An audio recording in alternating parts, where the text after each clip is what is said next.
Sejam muito bem-vindos a este momento de adoração, aos membros da igreja, aos congregados, aos visitantes. Louvado seja Deus por sua vida. Irmãos, começamos uma nova série de mensagens, a semana passada, falando sobre famílias edificadas na rocha. E esta série, ela tem como o intuito de, à luz da palavra de Deus, nos ajudar a nos fortificar sobre o aspecto familiar que eu tenho dito aos irmãos, que é a base elementar, é a base fundamental para a sociedade e para a própria igreja. Irmãos, este é o projeto de Deus. O projeto de Deus é estabelecer na família o primeiro local aonde o caráter é formado. Então, de fato, a palavra de Deus tem este aspecto, tem este peso para poder formar a família. E Deus, então, coloca a família como sendo este primeiro núcleo aonde Deus trabalha. Também tenho dito aos irmãos que sem este fundamento sólido, a família ela vai perecer, a família ela vai sofrer, a família vai eventualmente a ser danificada, usar aí uma linguagem sobre a ideia de uma família edificada sobre a rocha. Então, irmãos, dentro deste aspecto, a gente viu a semana passada a pergunta: em qual fundamento a nossa família está sendo edificada? Então, a semana passada a gente viu que a nossa família precisa ser edificada sobre o fundamento da sabedoria. E a gente usou então a passagem de um casal chamado Nabal e Abigail, onde é um retrato claro de que sem sabedoria a família sofre. Então a gente viu o exemplo de Nabal, aquele homem tolo, aquele homem sem sabedoria. Depois a gente viu o exemplo do próprio Davi. Apesar de ser um homem segundo o coração de Deus, ele quis usar a sua razão para poder agir. E aí ele queria então destruir Nabal e toda a sua família, e aí veio a sabedoria, veio Abigail como representante da sabedoria, e ali a gente então, através da vida de Abigail, nós aplicamos sobre a ideia de que a sabedoria, ela salva o lar. Inclusive Provérbios diz isso, que a mulher sábia, ela edifica a sua própria casa. Então, nesse sentido, irmãos, o que eu quero trabalhar com os irmãos sobre esse tema, né, é extraído da própria Escritura, né? Quando diz, né, em Mateus capítulo 7, versículo 24 e 25, quando Jesus disse: todo aquele, pois, que escuta estas minhas palavras e as pratica, assemelhá-lo-ei ao homem prudente que edificou sua casa sobre a rocha. Desceu a chuva, corrompeu os rios, correram os rios e assopraram os ventos e combateram aquela casa, e não caiu, porque estava edificada sobre a rocha. Então essas palavras são palavras de Jesus, e sem dúvida alguma, irmãos, a sabedoria certamente deve ser algo que nos deve então nos fundamentar como um caminho seguro para construir os nossos lares. Hoje eu quero trabalhar sobre o tema a família edificada na verdade. A família edificada na verdade. E para isso eu peço aos irmãos que abram a palavra de Deus em Deuteronômio capítulo 6. Se você, por favor, puder abrir a sua Bíblia e deixar a sua Bíblia aberta neste texto, nós vamos discorrer então sobre esta porção da palavra de Deus hoje. Famílias edificadas na verdade. Deuteronômio capítulo 6.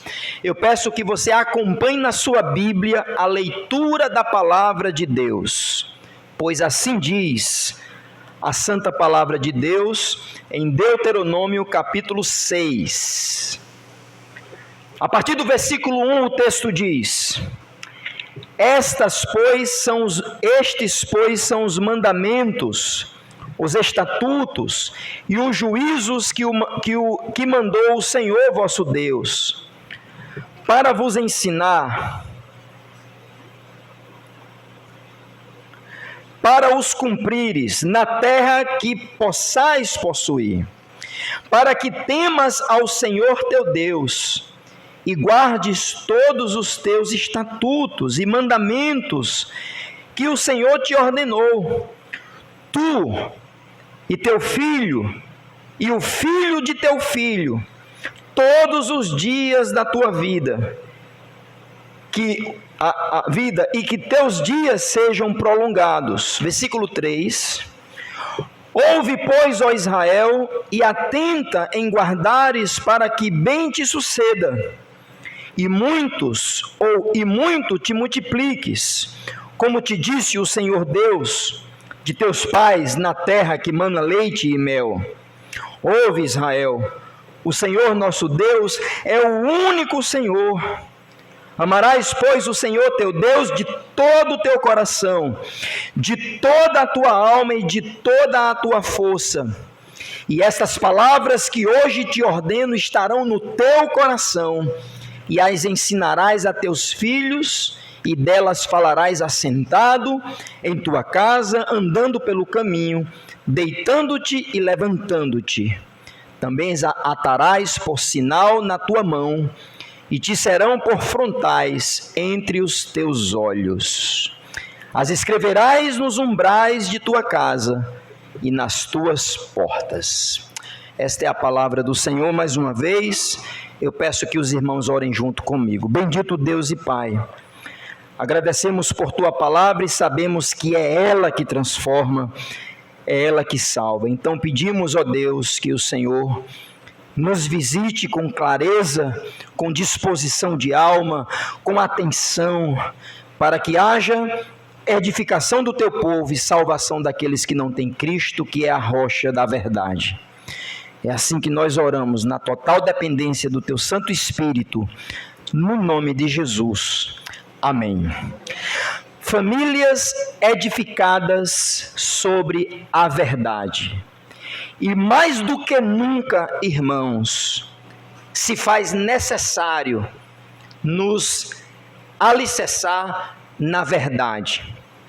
Pois muitos estudiosos dizem que a humanidade, o mundo pós-moderno, é um mundo também pós-verdade. Ou seja, o que é isso, pastor? Aonde cada um tem a sua própria verdade, que não existe uma verdade objetiva, não existe uma verdade absoluta, até porque cada um tem a sua própria opinião. Será que isso tem nas Escrituras, irmãos? Ou será que nós temos que ter a condição clara de que existe uma verdade objetiva, existe uma verdade absoluta e que esta verdade deve erigir os nossos lares? Pesquisas apontam crises existenciais, crises emocionais, crise na identidade do ser humano, aonde famílias estão fragmentadas, pois neste mundo dito pós-verdade, não há onde se sustentar, pois em cada minuto uma pessoa fala algo diferente sobre o mesmo assunto. Então, irmãos, é dentro desta urgência e desta necessidade que nós precisamos edificar os nossos lares sobre o fundamento da verdade. E o que seria, pastor, o fundamento da verdade?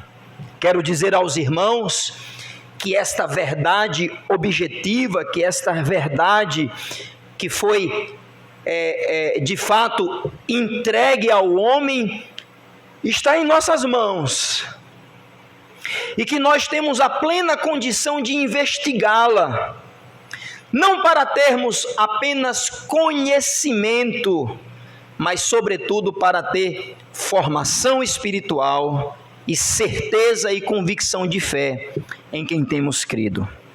Então, irmãos, nesta noite eu quero dizer que uma família edificada sobre a rocha da verdade é aquela em que a palavra de Deus é estabelecida como fonte autoritativa, absoluta e inegociável. Esta verdade é o fundamento do lar, pela qual será transmitida de forma contínua e prática às próximas gerações. Então eu queria que os irmãos ficassem atentos ao texto, dentro desta ideia de que sem a palavra de Deus, irmãos, sem a palavra de Deus, não somente a nossa família vai sofrer, mas as próximas gerações irão perecer. Deixa eu lhe dizer uma coisa aqui. Se nós não entendermos esta verdade, se nós não assumirmos a responsabilidade como família que é edificada na palavra de Deus, escute isso, meus irmãos, é muito sério. Daqui a 2 gerações, nós teremos uma geração que não conhece o Senhor. Ah, pastor, será? Pela capacidade de informação que temos, pela capacidade de mídia que existe, eu digo aos irmãos, à luz da palavra de Deus, se a palavra de Deus não for este alicerce dentro de casa, corremos o risco não somente de perecer a nossa família hoje, mas daqui a pelo menos a 2 gerações para frente, toda uma geração vai se levantar sem conhecer o Senhor. Então é diante desta realidade que nós precisamos adentrar ao texto, trabalhar o texto sobre esta premissa da necessidade da missão da família, e assim a gente poder então tirar algumas conclusões para as nossas vidas. Deuteronômio é um texto que está no final daquela jornada que Israel entrou, quando Deus tirou o povo de Israel do Egito e os conduziu à terra prometida. Isso passou 40 anos. Não deveria ter passado 40 anos, mas por causa da desobediência do povo, o povo então rodou no deserto até chegar às campinas de Moabe, avistando a terra prometida. E é lá que Moisés faz 5 discursos. E o livro de Deuteronômio é o registro desses 5 discursos de Moisés. É como se ele estivesse enfatizando tudo o que ele já tinha dito no livro de Gênesis, Êxodo, Levítico e Números. E estes 5 discursos, irmãos, são discursos para preparar, escute, a próxima geração. Porque a geração de Moisés, todo mundo pereceu no deserto, a não ser Caleb e quem? E Josué. E o próprio Moisés, que não entra na terra prometida, mas vai morrer após os discursos. E Josué então vai assumir o lugar de Moisés para entrar esta nova geração. Então o capítulo 6 é como se fosse esta verdade concentrada. É como se fosse palavras em superlativo, por assim dizer, aonde Deus está dizendo: ouve, ó Israel. Essas palavras aqui são muito conhecidas pelos judeus, conhecido Shema, A palavra Shema significa ouve. E para um judeu ortodoxo, estou dizendo um judeu religioso, eles recitam o Shema pelo menos 3 vezes ao dia. Ouve, ó Israel, o teu Deus é o único Deus. E aí ele cita o texto de Deuteronômio, capítulo 6. Então, irmãos, é diante desta urgência e desta missão que Deus nos confiou, que precisamos alicerçar a nossa família na verdade. E esta verdade, eu quero dizer aos irmãos que, em primeiro lugar, esta verdade ela foi revelada. Esta verdade ela não é oculta, ela não é misteriosa, ela não é para poucos escolhidos e que tem sabedoria. Esta verdade ela foi entregue para Moisés, foi entregue em tábuas, pelo menos os decálogos, 10 mandamentos. E depois o próprio Moisés escreveu num livro as palavras da lei.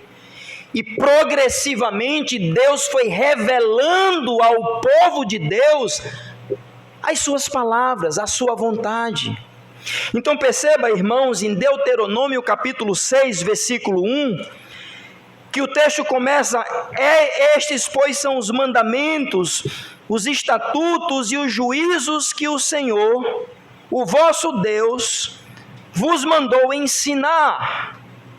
Então, essas palavras, mandamentos, estatutos, juízos, são palavras intercambiáveis, elas têm basicamente o mesmo sentido, cada uma com a sua nuance diferente, o significadozinho diferente, mas a ideia é: tudo que eu falei, tudo que eu revelei para você, seja por legislação, seja por capacidade de decisão, seja por princípios, estatutos, juízos, mandamentos, seja o que for, estas palavras são palavras de Deus, palavras reveladas de Deus. É interessante, irmãos, que a Bíblia diz que os 10 mandamentos, o próprio Deus escreveu com o seu dedo. Isso é muito impressionante. Inclusive, estas próprias tábuas foram quebradas. Você lembra disso? Moisés, quando estava no Monte Sinai, recebendo as tábuas da lei, escritas pelo dedo de Deus, o Senhor diz a Moisés: Moisés, desce que o povo se corrompeu. E o povo erigeu para si um bezerro de ouro. E Moisés, quando chegou lá, ele quebrou as tábuas da lei. Depois Deus providenciou outra, que eu não vou entrar no mérito se Moisés fez certo ou errado, o texto não diz, mas com indignação, Moisés quebrou as tábuas da lei, escrita pelos dedos de Deus. Irmãos, os estatutos, os juízos, os mandamentos de Deus foram revelados. Para Moisés, esses 5 primeiros livros da Bíblia, mas a gente agora já tem 66 livros. A gente tem o Antigo Testamento revelado, a gente tem a história dos patriarcas, a gente tem a Constituição de Israel, a gente tem o tempo da monarquia, a gente tem os profetas, a gente tem o Novo Testamento, a gente tem a chegada do Messias, a gente tem o seu nascimento, a sua vida, o seu ministério, a sua morte, a sua ressurreição.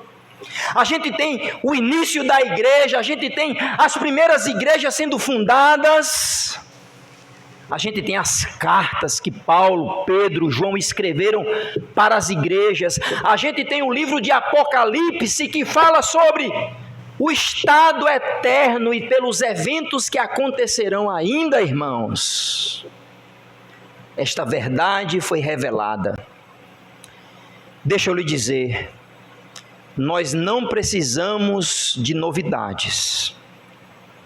Nós temos uma verdade absoluta e revelada para conhecermos quem é Deus, quem nós somos e qual é a nossa missão e papel no mundo.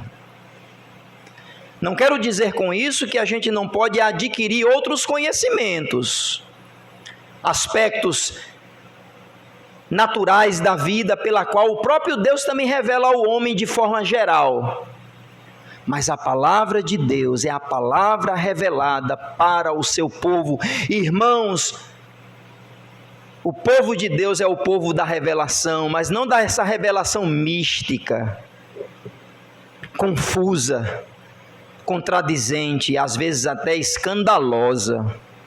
O povo de Deus é o povo da revelação escrita na sua palavra, amém? E as famílias precisam ser erigidas nesta palavra. A palavra foi revelada para quê, pastor? Qual é a finalidade da revelação da palavra de Deus? Veja comigo o versículo 1 e 2. O texto diz, para ser ensinada, versículo 1, para que vocês possam cumprir na terra que vocês vão possuir. Então a palavra de Deus, ela tem um propósito, irmãos, não é só para conhecimento. Mas como Paulo disse a Timóteo, a palavra de Deus, ela é o quê? Útil, ela é proveitosa, ela vai nos habilitar para que o homem de Deus cumpra o seu papel, cumpra a sua missão, e isso começa na igreja, na família, irmãos. Deságua na igreja, mas começa na família.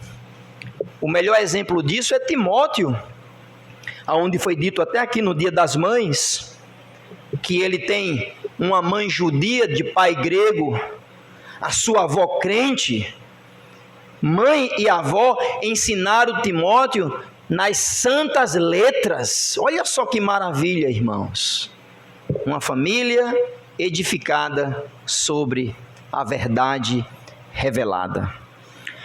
Deixa eu fazer aqui, irmãos, que este que nos aponta para ter um propósito, para ter uma utilidade. Este para ensinar, para cumprir. Veja versículo 2, para temer o Senhor, para que a família tenha sucesso, tenha bom resultado. Veja versículo 2, para que temendo o Senhor e para que possamos guardar os seus estatutos e mandamentos, os nossos filhos e os nossos netos, a vida deles sejam prolongadas. Veja, irmãos, que aí está inserida a família. Ouve, ó Israel, isso é urgente, isso não nos deveria dar sono, isso nos deveria nos colocar em um estado de alerta para pensar: será que a nossa família está sendo edificada sobre estes mandamentos? Aí deixa eu lhe dizer, meus irmãos, às vezes a gente responde assim: tá, pastor, mas a gente acha que está porque a gente vem uma vez na semana na igreja. Deixa eu dizer que aqui esse ensino de 50 minutos, 1 hora, ele é insuficiente para você, pai, marido, para você, mãe, esposa, para vocês, filhos, o trato de pais com filhos, filhos com pais. Esse ensino é insuficiente, 1 hora de ensino é insuficiente, porque quando vocês saírem daqui, vocês vão ser bombardeados com outras palavras. A mente e o coração de vocês serão encharcados por outras verdades. E às vezes a gente acha que é suficiente. Vim uma vez na semana na igreja.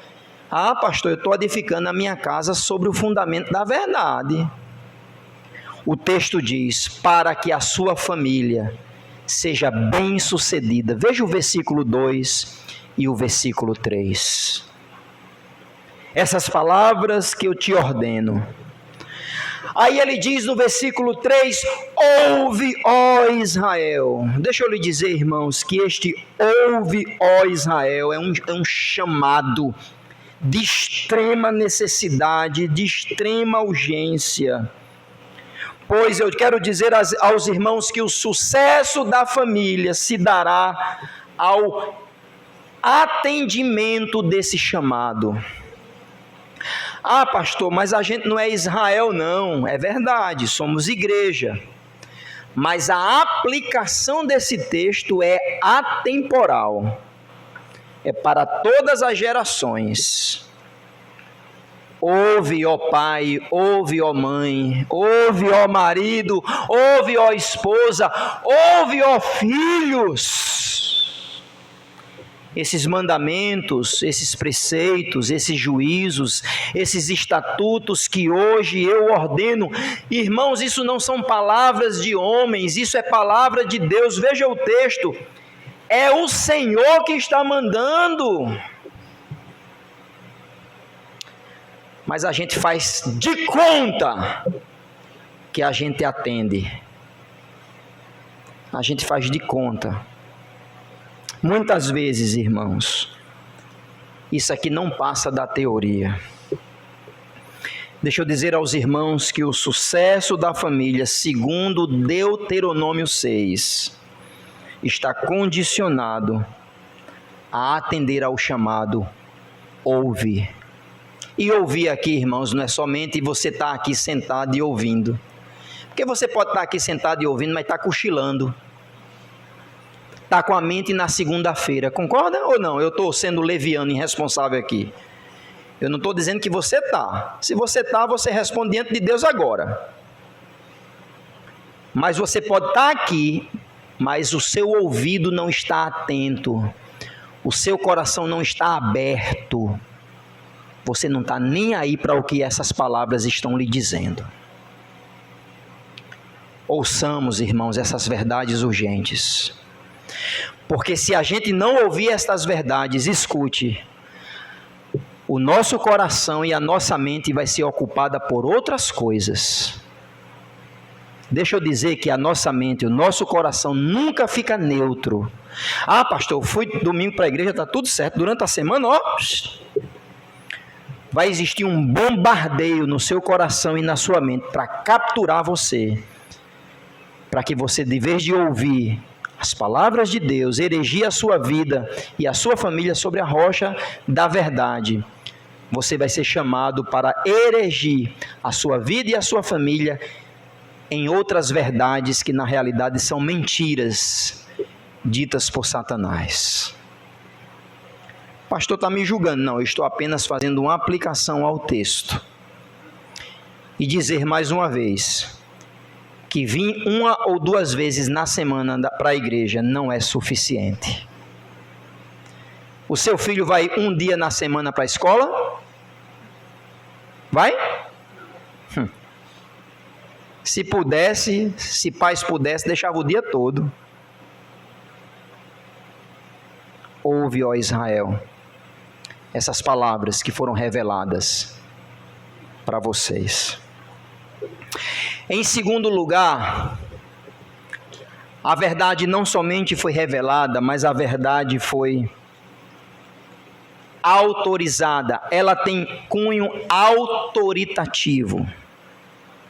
Veja, irmãos, que o texto diz: o Senhor nosso Deus. Veja versículo 4.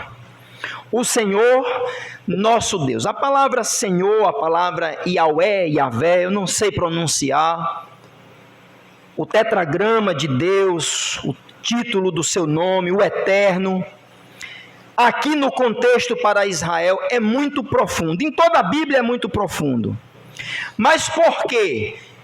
Versículo 4, ouve, ó Israel, o Senhor. A palavra Senhor no versículo 4 na sua Bíblia está em caixa alta, ou seja, está tudo em maiúsculo. Tá, não está ou não? Não sei se você está prestando atenção. Ouve, ó Israel, o Senhor, o nosso Deus, é o único Senhor. Duas vezes a palavra Yahvé aparece aqui. E o que é que isso revela? Isso revela, irmãos, que esta passagem, assim como as outras, claro, mas essa passagem ela é totalmente autoritativa. Isso não são as palavras de Moisés, não são as palavras de um homem. Ele está sendo apenas um mensageiro.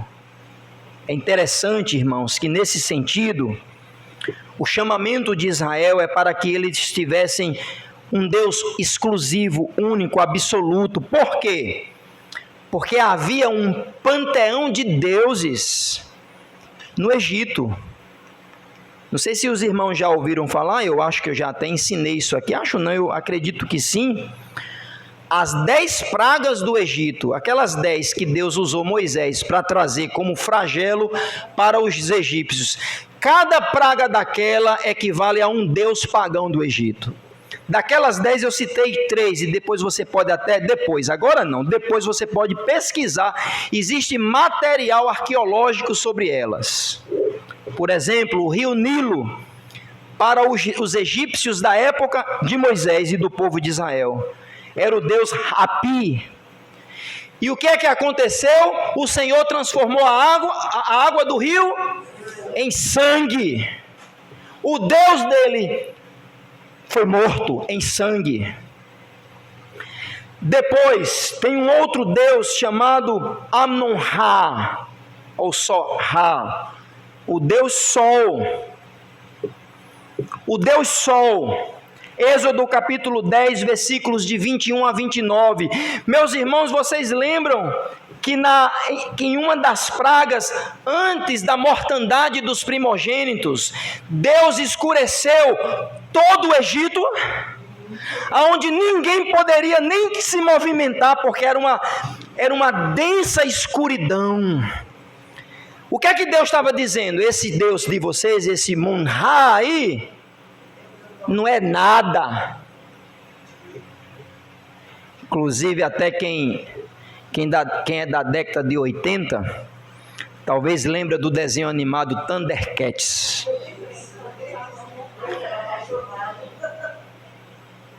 E lá o inimigo é Mun-Ra. Ele é o Deus das trevas, é o sacerdote da escuridão. Rapaz, a gente assistia cada porcaria, viu? Mas deixa quieto isso para lá. E dentro do próprio desenho animado, ele teria sido excluído do Deus Sol, que é o Deus da luz. E ele precisava viver num sarcófago. E é tanto que quando ele saía, ele ia perdendo as forças. Enfim, é para quem assistia Thundercats. Os mais novos não sabem não. O Egito tinha este Deus, e Deus disse: vocês têm esse Deus Sol?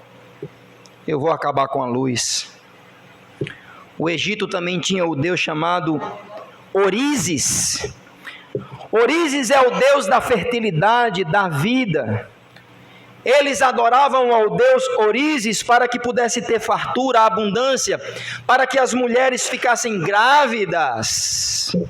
O Deus Osíris foi ferido também na última praga, quando Deus executou todos os primogênitos do Egito. Pesado. Mas Deus estava dizendo assim: eu sou o único Deus.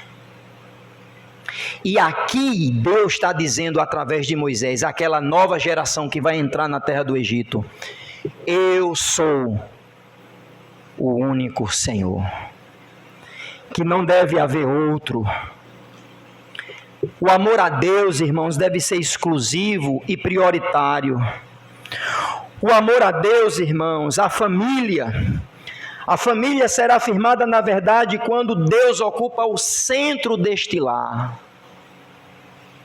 Será que Deus ocupa o centro do seu lar?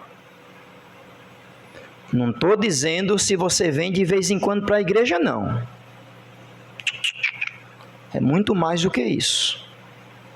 Será que Deus ocupa o centro do seu lar, ou você tem deuses no seu coração?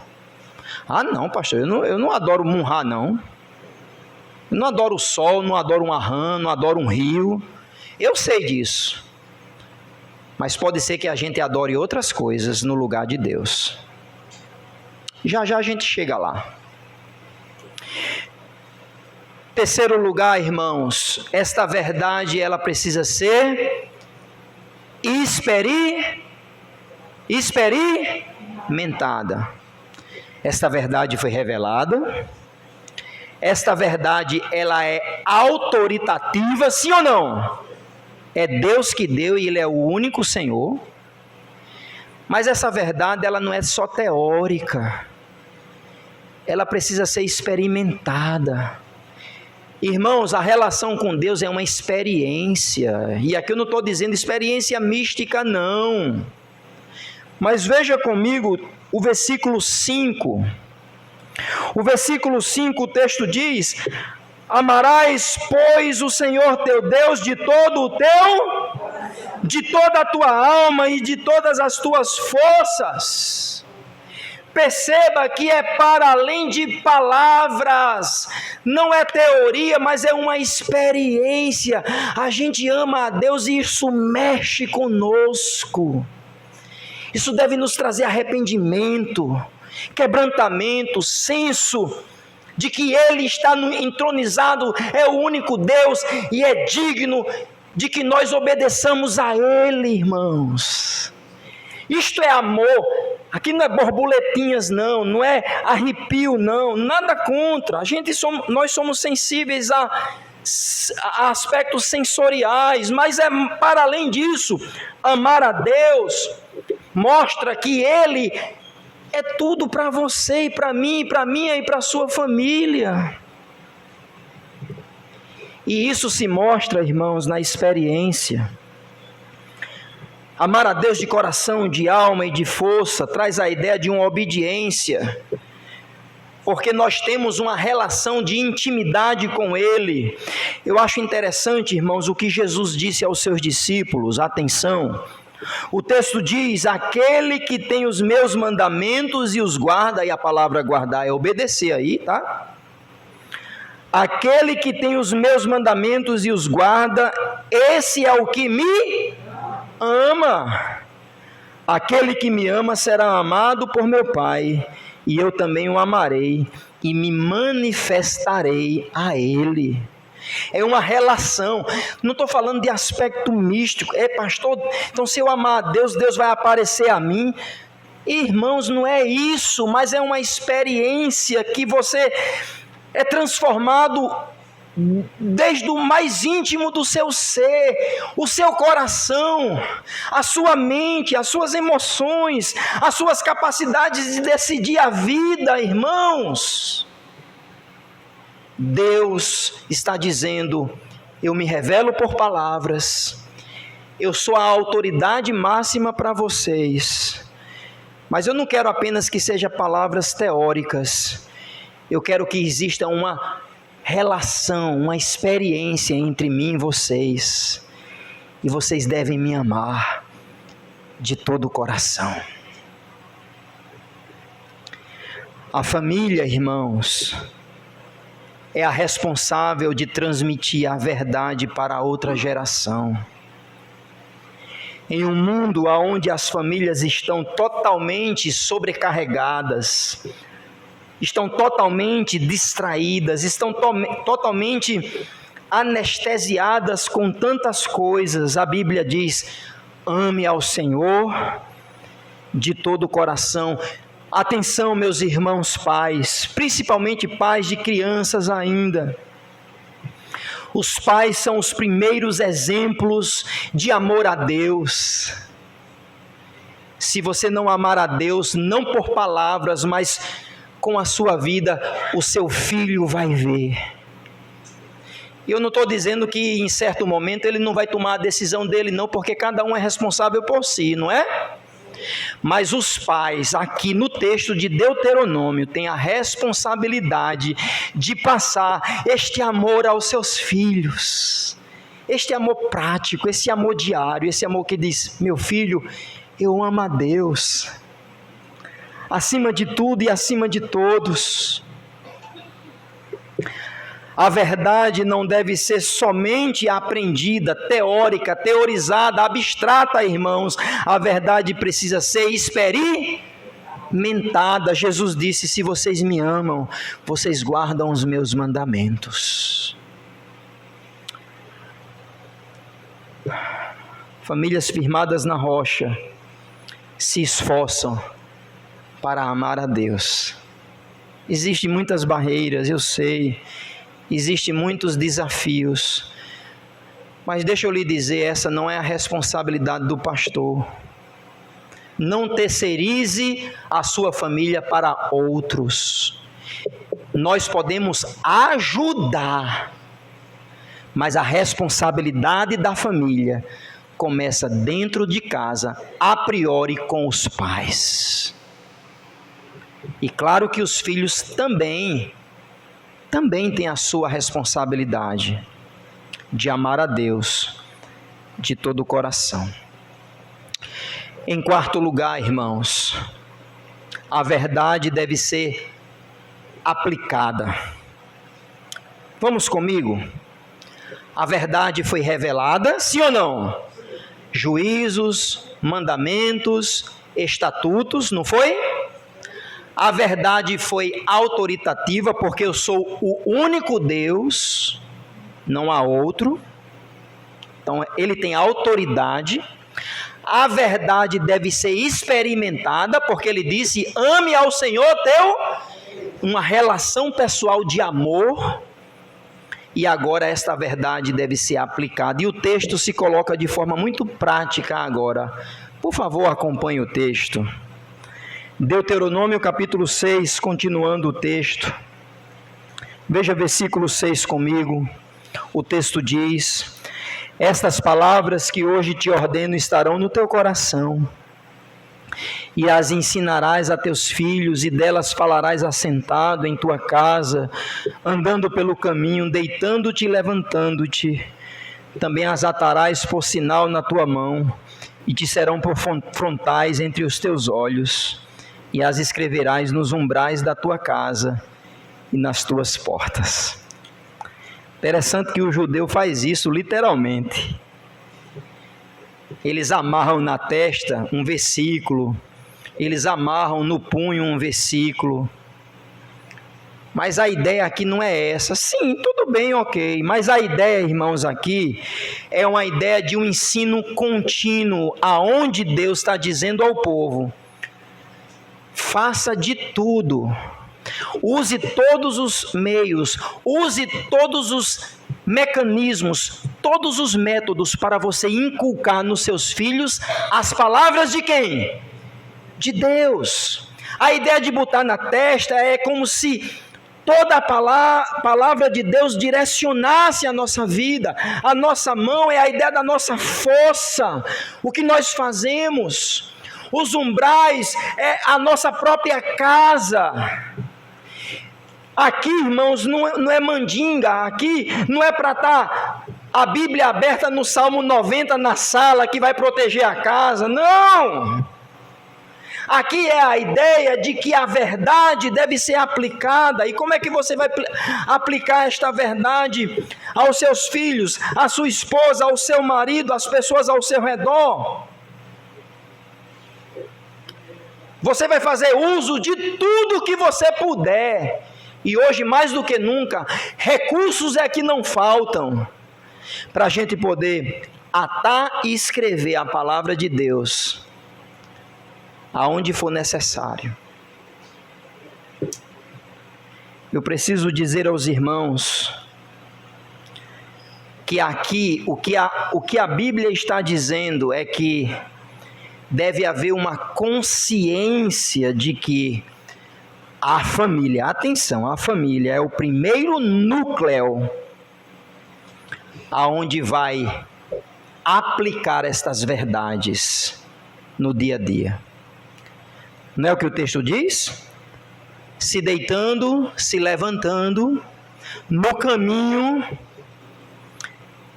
em todos os momentos, a gente vai colocar a palavra, a verdade expressa, autoritativa de Deus, como centro do nosso lar. Acho muito interessante o exemplo de José e Maria, os pais de Jesus, né? José não é pai de Jesus assim. Os irmãos sabem, Maria de fato concebeu pelo poder do Espírito Santo, mas Jesus vivia na tutela de José e Maria. E é interessante que em Lucas capítulo 2, versículos 41 e 42, o texto diz que todo ano José e Maria iam a Jerusalém para adorar o Senhor. Eles moravam no norte e eles iam para o sul, para Jerusalém, subindo a montanha, e a Bíblia diz que todo ano eles iam, até que aconteceu um dia que o menino Jesus com 12 anos ficou, e eles vieram-se embora, não foi? Vocês lembram disso? E aí, uma jornada já de um dia, perguntaram, cadê Jesus?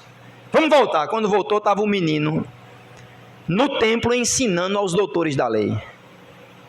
Mas o que eu quero dizer com isso? Que Maria e José entendiam o que é aplicar a verdade. Por exemplo, ir ao templo todo ano, por exemplo, na Páscoa, ou por exemplo, na festa dos tabernáculos, na festa dos Pentecostes. Estou falando no contexto judaico. Às vezes, irmãos, até vir para a igreja, às vezes para a gente é difícil. Por quê, hein? Por que a gente leva a sério tanta coisa, que são boas, mas não leva a sério a igreja? Não leva a sério a formação espiritual? Não leva a sério o aspecto de que a formação do coração da nossa família é mais importante? Se você tiver, deixa eu lhe perguntar, se você tivesse condições, você não colocaria o seu filho na melhor escola, não? Sim ou não? Eu acho que sim. Beleza, nada mais justo, você tem condições. Se você tem condições e você está doente, você não vai para o melhor médico, não? Sim ou não? A sua saúde é importante, concorda? Mas por que a vida espiritual é tão relaxada? Se foi, se não foi, tem nada não, a gente escuta um negocinho aqui no YouTube. Aí dorme, aí nem está aí. Por que a nossa saúde espiritual é menos importante do que saúde e educação? Eu estou errado, irmãos? Inculcarás nos teus filhos, andando, se deitando, caminhando na tua casa. Estas verdades estarão na tua testa, na tua mão, no teu coração. Faça de tudo, meus irmãos, para que esta verdade seja o alicerce da sua família. A verdade deve ser aplicada à família em todas as áreas, e com isso eu queria citar aqui algo que eu achei interessante. Os mandamentos deveriam ser primeiramente apropriados e em seguida repassados para a próxima geração. Os filhos e os netos deveriam, por meio do exemplo e do ensino, aprender a temer o Senhor. Quando o Senhor escolheu Abraão para ser o pai da nação de Israel, ordenou que ele ensinasse seus filhos e sua casa a temer ao Senhor e guardar os seus mandamentos. Começa no lar. Pastor, meu marido caiu. Pastor, minha esposa me abandonou. Pastor, meus filhos se desviaram. Vamos correr atrás, irmão. Vamos botar joelho no chão. Mas eu pergunto, o que é que você estava fazendo dentro de casa? Será que você estava erigindo a sua família na verdade de Deus? Ou a verdade de Deus era apenas algo periférico? Tudo é importante, tudo. O que se refere à vida espiritual, besteirão. Levar meu filho para o jovem no sábado à noite, conversa, não tem problema não.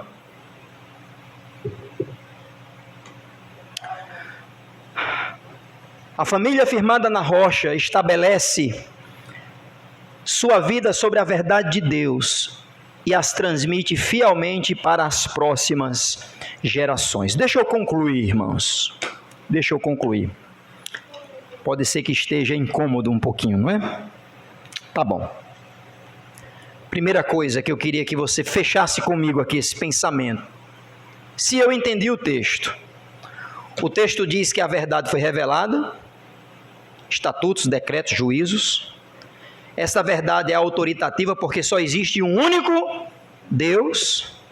Essa verdade deve ser experimentada porque essa relação, ela é palavras, mas ela é amor. E essa verdade deve ser aplicada em casa, deitando, se levantando, no caminho, em todo canto. Nas portas da casa, nos umbrais, na mão, na testa. Ela deve ser aplicada em todas as áreas da vida. Aí eu digo aos meus irmãos, leve a sério a formação espiritual da sua família, leve a sério a formação teológica da sua família. Como já disse, irmãos, nos preocupamos com muitas coisas, mas às vezes não nos preocupamos com a saúde espiritual dos nossos entes queridos. Vocês, esposas, vocês oram pelos seus maridos? Cuidado, porque pode ser que às vezes a gente mais amaldiçoa, com crítica, com reclamação, com desconfiança. Leve a sério, seja uma santa mulher de Deus, como diz 1 de Pedro capítulo 3. Se for possível, salve o seu marido com sabedoria. E você, marido, já tem batido no peito e tem dito: a responsabilidade do lar é meu. O pastor pode me ajudar, os irmãos devem me ajudar, a igreja, mas a responsabilidade é minha. Quem é que está? O boleto está sendo pago por quem? Pode ser para o marido e pela esposa, eu não estou dizendo, mas assim, vocês estão entendendo? Porque a escola, porque a provisão do lar, o marido se coloca como alguém que é o provedor. Por que ele não entende que ele é o provedor espiritual da sua família? Ô gente, vamos levar a sério.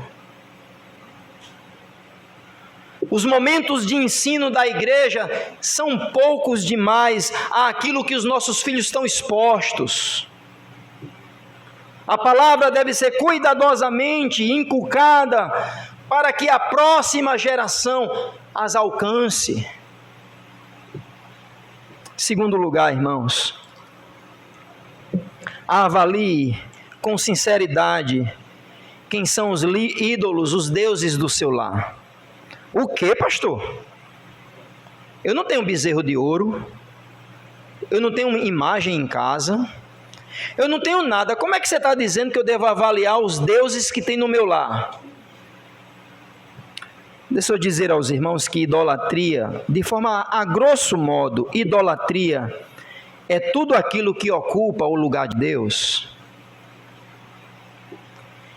Idolatria pode ser o nosso próprio coração, o nosso próprio eu. Idolatria pode ser tudo aquilo, irmãos, que prioriza no lugar de Deus. Por exemplo, o materialismo. O que é o materialismo? É o apego exagerado nas coisas do aqui e agora. Não é somente nas posses, não. Mas é tudo que envolve os aspectos materiais da vida. Tem gente que idolatra o materialismo. O materialismo não é apenas um pecado externo, é uma tentativa de substituir Deus como fonte de segurança da família. Meus irmãos, o materialismo é perigoso. O materialismo faz a gente cegar, o materialismo faz a gente trocar prioridades e a gente trabalha demais para dar conforto à família. Veja que é até legítimo, eu quero dar conforto à minha família, pastor. Isso é legítimo, irmãos. Mas aí eu troco.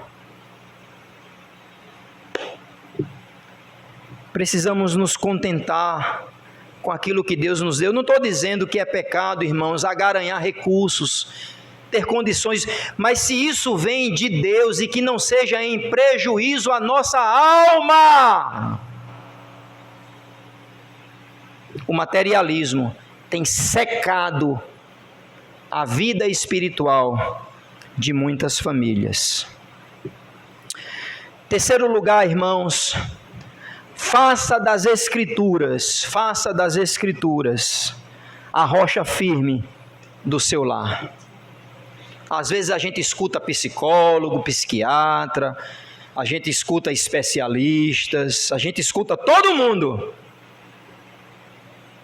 Mas o pastor vai dizer ali, o irmão vai dizer ali, não tem nada para mim não. A gente escuta todos os especialistas, e na hora que alguém vai abrir a Bíblia para dizer algo para você, aí você diz, não, isso aí eu já sei.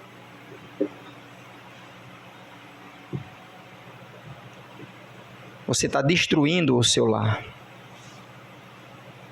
Você está destruindo a sua vida espiritual e a reboque, a vida espiritual das pessoas ao seu redor. Vivemos numa era em que não importa a percepção correta da realidade, mas a impressão comunicada. E isso produziu uma crise sem precedentes quanto à própria natureza da verdade. A verdade não é definida pela maioria, nem criada pela cultura. A verdade é objetiva e procede do caráter do próprio Deus.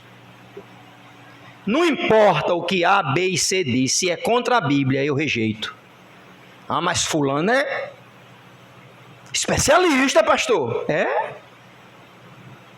A assinatura dele lá embaixo é como? Satanás, para dizer isso que ele disse contra as Escrituras. Irmãos, eu não estou dizendo que a gente não pode ouvir outras pessoas.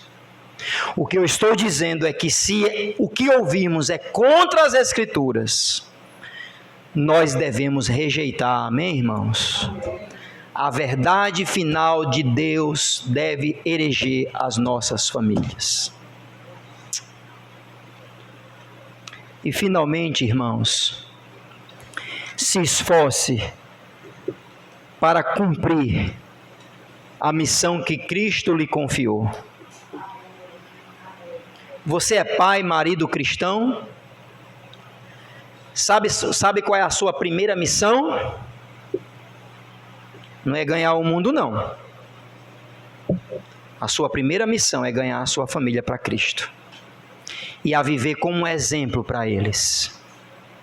Assim serve para as esposas. Mães, assim serve para os filhos. A nossa primeira missão é fazer da nossa família uma agência missionária. Às vezes a gente escuta assim, entre colegas pastores, entre pastores e missionários. O pastor é uma bênção, mas negligenciou a família. O pastor é uma bênção, mas não acompanhou o crescimento dos seus filhos. Pastor é uma bênção, mas a sua esposa está deprimida em casa. Pastor é uma bênção, mas em casa não dá bom testemunho. Para que serve isso? E assim serve para todos nós, irmãos. Façamos da nossa missão o nosso lar como o primeiro lugar de adoração a Jesus Cristo, para ganhar o mundo. Tenha cuidado, porque às vezes o entretenimento, o lazer, que é legítimo, até o descanso, um esporte, irmãos, um esporte pode diminuir a verdade revelada de Deus, que Ele deve estar em primeiro lugar na sua vida. Façamos de Deus, de Cristo, a primeira pessoa de que vai nos pedir conta da nossa missão. Que Deus abençoe os nossos lares, e eu peço a Deus, começando no meu, que o meu lar seja edificado na verdade. Vamos orar.